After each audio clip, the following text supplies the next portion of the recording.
all my merry makers. I just wanted to pop on here real quick and show off a finished project. Here is my wolf that I've been working on for the center of the lovey that I'm making for my friend. He came together quite well. I'm very pleased. For only I think this was my third toy that I've made. The head's a little floppy, but that's part of the way this thing is constructed, which I will get to in just a minute.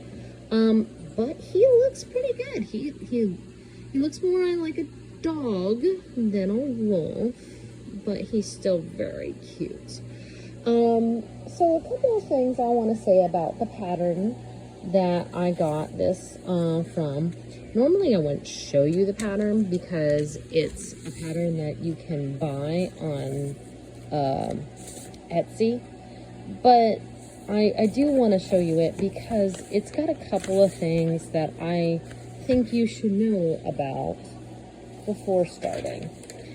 So number one, the way it's written in the very beginning is actually kind of okay. If I could show you the color PDF, you would see that when she changes color, initially, she changes the color of her font. But the way the head is constructed, you start at the nose and you end at the back of the head, and then you bind off. But later on in the pattern, like for example the tail, she forgets to change the color of her font. It's all in black.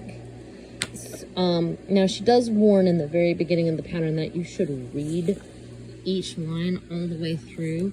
And I think she was trying to save herself some work.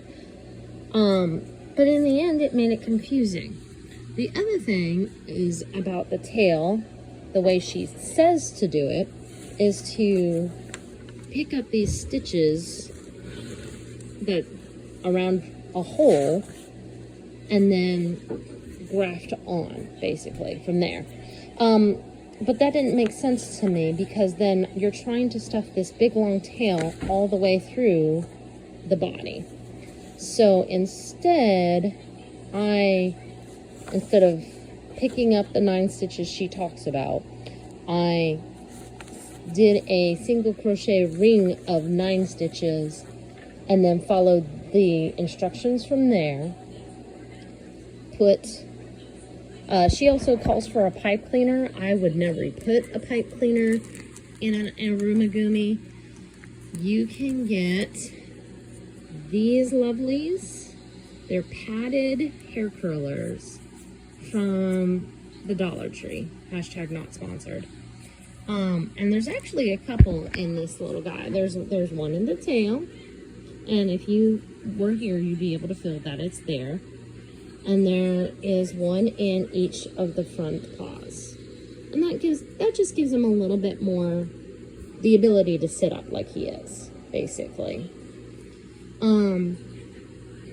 I did have to cinch up the neck a little bit so that it looked like it was more the same size as the head, because before I did that, he still looks like he's kind of flopping in the wind there. I'm gonna have to fix that.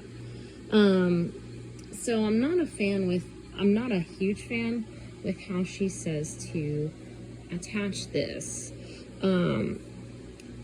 I'm not sure how I would change it though, because I'm not very experienced with crocheting animals. And I'm sure some of you are.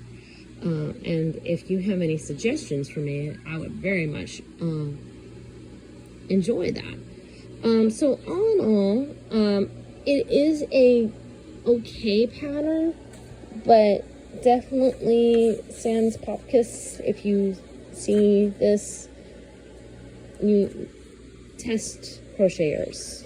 people who actually read the pattern after you and point out the flaws, I would suggest that to you. All right, my little merrymakers, until next time, ciao.